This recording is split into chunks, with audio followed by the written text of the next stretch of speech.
Merasa selalu salah di mata orang tua, sudah berusaha untuk memberikan yang terbaik tapi selalu aja kurang, selalu aja mendapatkan komplain atau amarah dan berbagai macam respon yang membuat kamu merasa tidak nyaman. Dan kamu bertanya, kenapa aku selalu salah di mata orang tua, bagaimana cara mengatasinya, bagaimana cara menghadapinya, karena sekali lagi ini membuat kamu merasa tidak nyaman menjalani hari-hari kamu.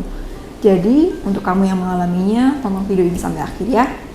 Sebelumnya, selamat datang buat kamu yang baru pertama kali klik channel @life bersama aku Devi Puspita, di mana channel @life adalah channel yang membahas tentang psikologi, kemudian masalah kehidupan sehari-hari yang barangkali kamu alamin, dan juga kita menawarkan solusi bagaimana cara menghadapinya, dan tujuannya apa, harapannya apa. Jika itu dilakukan, kamu jadi lebih mudah untuk mengatasi masalah yang kamu hadapi. Efeknya, kamu jadi lebih mudah bahagia dengan perasaan yang lebih lega, karena kita semua ingin bahagia kan. Dan juga @life menawarkan layanan teman cerita sebagai sarana bagi kamu yang butuh teman untuk berkeluh kesah, untuk mengeluarkan unek-unek yang kamu pendam selama ini, kemudian beberapa emosi negatif yang kamu simpan selama ini yang harus tersalurkan, yang harus diproses, yang harus diatasi. Karena sebagaimana kita tahu, jika emosi negatif itu dipendam dan masalah itu dipendam atau dibiarin kayak gitu aja, itu tidak selesai dan bisa memberikan efek yang negatif terhadap kesehatan mental kita, ataupun jika dibiarkan terus-terusan itu bisa menyebabkan gangguan kesehatan fisik, dan tentu ini tidak boleh terjadi sehingga harus segera diatasi. Caranya gimana? Caranya tinggal kamu DM ke Instagram @life, linknya ada di description box, dan ini gratis. Jadi kamu boleh cerita, kamu boleh mengeluarkan unek-unek yang kamu rasakan di layanan teman cerita @life gitu ya. Rasa selalu salah di mata orang tua. Kalau kita bicara tentang orang tua, harapan kita terhadap orang tua kita tuh pasti punya orang tua yang penyayang, orang tua yang mengasihi kita sepanjang masa, orang tua yang perhatian, orang tua yang bisa mengerti perasaan kita, dan orang tua yang suportif. Harapannya seperti itu. Namun kenyataannya tidak semua dari kita memiliki orang tua sebagaimana harapan kita. Ada yang orang tuanya suka berkomentar buruk terhadap dirinya, jadi toksik secara verbal, misalkan selalu menghina anaknya, merendahkan anak secara fisik ataupun yang lainnya, sehingga membuat anak merasa tidak percaya diri, membuat anak merasa tidak pantas, dan lain-lain. Dan beberapa orang tua ada juga yang memberikan cinta terhadap anaknya dengan syarat. Memang ini tidak diutarakan langsung ya dari orang tua terhadap anaknya, namun dari sikap orang tua, dari apa yang orang tua katakan, dari bagaimana mereka menghadapi kamu merasanya seperti itu. Contohnya seperti apa? Misalkan, apapun yang dikatakan oleh orang tua itu harus diturutin, jika tidak kamu mendapatkan ancaman ini itu. Misalkan, kalau kamu nanti milih jurusan ini, kalau kamu sekolah, aku gak akan kasih uang saku kamu. Kalau kamu milih jurusan ini, aku tidak akan mengakui kamu sebagai anak aku lagi. Atau kalau kamu memilih jurusan ini, kamu lebih baik pergi dari rumah. Contohnya seperti itu, contoh aslinya seperti itu. Barangkali kamu ada yang mengalami, bahkan di masalah pendidikan yang kamu bisa memilih mana pendidikan yang kamu minati, seperti itu. Sehingga membuat kamu merasa tidak nyaman dan serba salah terhadap apa yang kamu lakukan. Dan mungkin bukan hanya dalam hal pendidikan aja, tapi dalam hal lainnya, misalkan dalam hal impian, kemudian pekerjaan, atau bahkan pasangan juga ada yang seperti itu. Jadi anak tidak diberikan kesempatan untuk bersuara, sementara orang tua mendominasi suaranya dan memaksa anak untuk melakukan apa yang mereka katakan dan menganggap itu yang terbaik buat anaknya. Nah, jika kamu mengalami beberapa hal yang aku sebutkan, aku ngalamin itu banget deh. Itu aku banget. Orang tua aku tuh nggak pernah mengizinkan aku untuk berpendapat. Mereka selalu mendominasi suaranya sehingga aku tidak pernah merasa didengarkan sama mereka, dan semua pilihanku ditentukan oleh orang tua. Jika kamu mengalami itu, tenang dulu, karena setiap masalah yang kita punya itu pasti ada solusinya. Jadi yang pertama, kita perlu tahu dulu nih, kenapa orang tua kita kok kesannya nggak pernah mendengarkan pendapat kita, nggak pernah mengizinkan kita untuk berpendapat, atau bahkan tidak pernah menanyakan pendapat kita, dan selalu mendominasi dengan pendapat mereka. Nah, kemungkinan yang pertama yang terjadi adalah orang tua kita barangkali belum pernah diajarkan tentang empati dari pola asuh sebelumnya, sehingga empati ini di keluarga kita tuh kayaknya asing banget, di keluarga kamu itu kayaknya asing banget. Sebentar, empati itu apa sih? Jadi empati adalah kemampuan seseorang untuk mengerti, memahami, mendengarkan perasaan orang lain, sehingga ketika orang bisa melakukan ini, dia akan tahu bagaimana perasaan ini ketika aku mintanya seperti itu dan lebih paham tentang hal tersebut. Untuk mengetahui apakah empati ini asing atau tidak dalam keluarga kamu, coba kamu tanya ke diri sendiri. Apakah seberapa sering orang tua kamu menanyakan tentang perasaan kamu? Misalnya ketika kamu pulang sekolah atau masuk sekolah untuk pertama kalinya, gimana dek sekolahnya, senang atau enggak, gimana tadi, kayak gitu. Pernahkah, seringkah, atau bahkan belum pernah? Kemudian hal lain misalnya ketika kamu lagi galau atau bahkan nggak galau ya, lagi baik-baik aja, orang tua tanya gimana perasaan kamu hari ini, apa yang kamu rasakan tentang hal ini, bagaimana pendapat kamu tentang hal ini, dan lain sebagainya.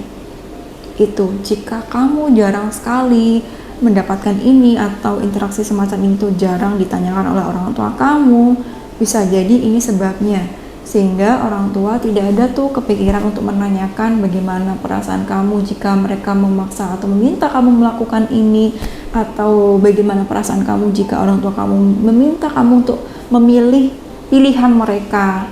Kamu keberatan enggak? Kamu merasa ini tertekan atau tidak? Terus apakah kamu punya impian sendiri atau tidak? Bisa jadi seperti itu.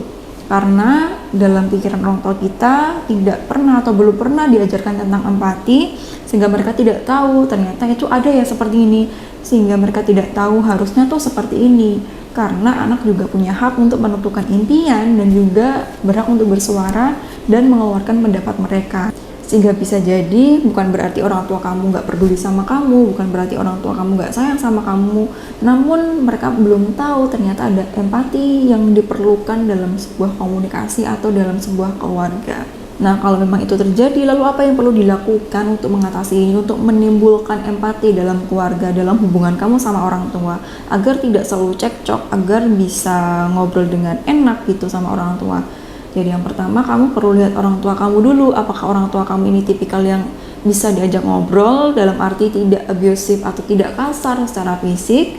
Jika memang bisa diajak ngobrol, coba perlahan dilatih, dimulai dari kamu dulu. Misalkan ketika orang tua pulang kerja, gimana ayah kerjanya tadi, ayah capek enggak? Atau sama ibu misalkan habis melakukan aktivitas rumah tangga, ibu capek ya, ibu gimana perasaannya hari ini, dimulai dari hal-hal simpel seperti itu. Atau misalkan kamu masakin buat mereka, gimana masakannya ibu suka, atau hal lain yang bisa kamu jadikan komunikasi bahan sederhana untuk menimbulkan atau untuk melatih empati dalam keluarga kamu. Dan bisa jadi kamu bisa bikin kayak diskusi sama orang tua tentang apa sih yang kamu rasakan selama ini, tentu dengan bahasa yang baik, tentu dengan bahasa yang sopan ya sama orang tua, seperti itu. Sehingga karena empati itu adalah sebuah kemampuan yang bisa dilatih, jika kamu terus melakukannya, itu akan menciptakan hubungan yang baik antara kamu dengan orang tua, sehingga nanti akan jadi lebih enak komunikasinya, seperti itu. Namun jika kamu lihat orang tua kamu adalah tipikal orang tua yang kasar atau main pukul, main tangan seperti itu, mohon untuk tidak dilakukan, disarankan untuk tidak dilakukan, karena kemungkinan bisa menimbulkan masalah yang baru. Lalu apa yang harus dilakukan jika orang tuanya main tangan atau abusive? Jadi kamu bisa ke orang lain yang kamu anggap sebagai orang tua kamu, yang kamu percaya. Mungkin kamu ada orang yang kamu anggap sebagai orang tua kamu, orang tua kedua, yang bisa kamu cerita sama dia, yang selama ini support kamu dalam hal ini adalah ketika kamu melakukan yang buruk diingetin, ketika kamu memilih sesuatu dikasih support dan dikasih bimbingan. Barangkali kamu bisa cerita ke dia untuk meminta pendapatnya seperti apa yang harus kamu lakukan. Karena impian yang baik itu harus diperjuangkan. Impian yang baik itu harus diperjuangkan. Berbakti kepada orang tua itu bukan berarti semua omongan orang tua itu diturutin. Contohnya gimana? Contohnya misalnya orang tua minta kamu melakukan sesuatu yang buruk. Apakah jika kamu melakukan itu disebut berbakti kepada orang tua? Tentu tidak. Kita harus juga lihat perintah seperti apa, kemauan seperti apa, apakah ini baik atau tidak. Kita juga perlu mempertimbangkan itu karena kita sudah dewasa kan ya. Atau barangkali ketika di sekolah kan pasti ada ya bimbingan konseling. Kamu bisa konsultasi ke guru kamu, bimbingan konseling kamu jika ini terjadi kepada kamu, sehingga kamu bisa mendapatkan solusi yang tepat. Karena masalah itu perlu solusi dari sumber yang tepat juga, karena jika sumber yang salah itu bisa menghasilkan solusi yang salah juga. Seperti itu ya. Jadi kamu bisa konsultasi ke BK, bimbingan konseling jika kamu masih sekolah, Atau mungkin kamu bisa ke layanan konsultasi psikologi yang banyak sekali sekarang ya, online. Kamu bisa konsultasi di situ untuk mendapatkan jawaban yang kamu harapkan. Atau bahkan sekarang mungkin di puskesmas juga ada ya layanan psikologi, konsultasi psikologi. Kamu bisa cek di sekitar kamu, barangkali ada, kamu bisa mencari solusi di sana, seperti itu. Karena balik lagi ya, setiap masalah yang kita punya itu pasti ada solusinya. Kemudian yang kedua, kenapa sih aku selalu salah di mata orang tua? Why? Nah, di hal kedua ini barangkali jarang sekali diperhatikan, tapi sangat berpengaruh, yaitu motivasi orang tua mempunyai anak. Jadi kalau kamu tanya berbagai macam orang tua motivasinya punya anak itu apa, pasti bermacam-macam sekali jawabannya. Dan beberapa motivasi yang bermacam-macam ini itu menentukan juga bagaimana mereka memandang kamu, bagaimana mereka menyikapi kamu, menyikapi kehadiran kamu.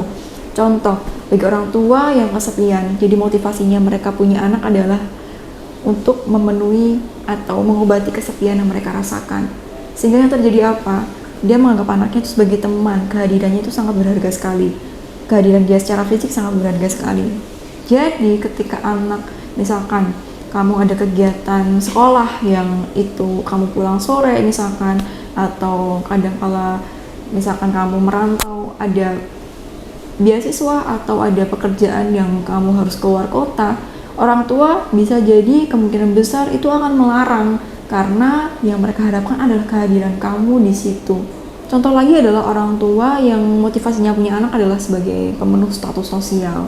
Dia selalu diceng-cengin atau selalu disindir-sindirin, dihina-hina misalkan di tempat dia kumpul sama teman-temannya. Jadi anak ini adalah sebagai ajang untuk pamer, ajang untuk unjuk diri misalkan, sehingga ketika kamu menurut orang tua itu tidak sebagaimana punya alasan untuk dibanggakan, sehingga kamu selalu serba salah, sehingga kamu selalu tidak cukup bagi mereka karena menurut mereka kamu belum memenuhi standar pemenuhan yang bisa dibanggakan di depan teman-temannya, kayak gitu.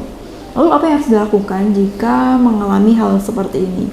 Nah, kita perlu lihat teman-teman, ada beberapa hal yang bisa kita kendalikan dan beberapa hal tidak bisa kita kendalikan. Contoh, motivasi orang tua kita itu berada di luar kendali kita, sehingga kita fokus aja terhadap apa yang bisa kita kendalikan. Kita fokus terhadap impian yang kita punya, kita perjuangkan apa yang menurut kita baik dan juga sudah kita pertimbangkan, sudah kita pikirkan, sehingga kita bisa lebih enjoy dan menikmati hidup kita. Jadi itu tadi adalah beberapa sebab umum ya teman-teman. Jika barangkali yang terjadi dalam keluarga kamu adalah kurangnya empati, sekali lagi, empati adalah sebuah kemampuan yang bisa dilatih, sehingga kamu bisa melatihnya bersama dengan orang tua kamu dengan cara banyak komunikasi, banyak ngobrol, banyak mendengarkan, dan juga mencoba untuk memahami apa yang mereka rasakan. Dimulai dari kamu, insya Allah nanti akan ada timbal baliknya, seperti itu. Jadi perlu dilatih keduanya. Dari hal-hal yang paling simpel dulu, nggak apa-apa. Karena setiap usaha kita itu pasti akan menimbulkan progres. Nah, jika kamu merasa aku belum bisa mengatasinya, aku tidak tahu harus seperti apa, kamu bisa konsultasi ke psikolog barangkali, atau layanan psikologi online yang banyak sekali bisa kita percaya untuk mencari solusi apa ya, solusi dari masalah yang kita punya. Atau kamu bisa teman cerita at life sebagaimana yang aku sampaikan di awal video tadi. Seperti itu teman-teman, semoga video ini membantu sehingga hubungan kamu sama orang tua membaik dan perasaan tidak nyaman karena merasa selalu salah di mata orang tua itu bisa teratasi. Oke teman-teman, sampai jumpa di next video bersama aku Devi Puspita. Jika kamu ada request pembahasan apa yang perlu dibahas di video selanjutnya, silahkan komen di kolom komentar. Sampai jumpa bersama aku Devi Puspita. Wassalamualaikum warahmatullahi wabarakatuh. Ingat, kamu berharga dan kamu berhak untuk bahagia.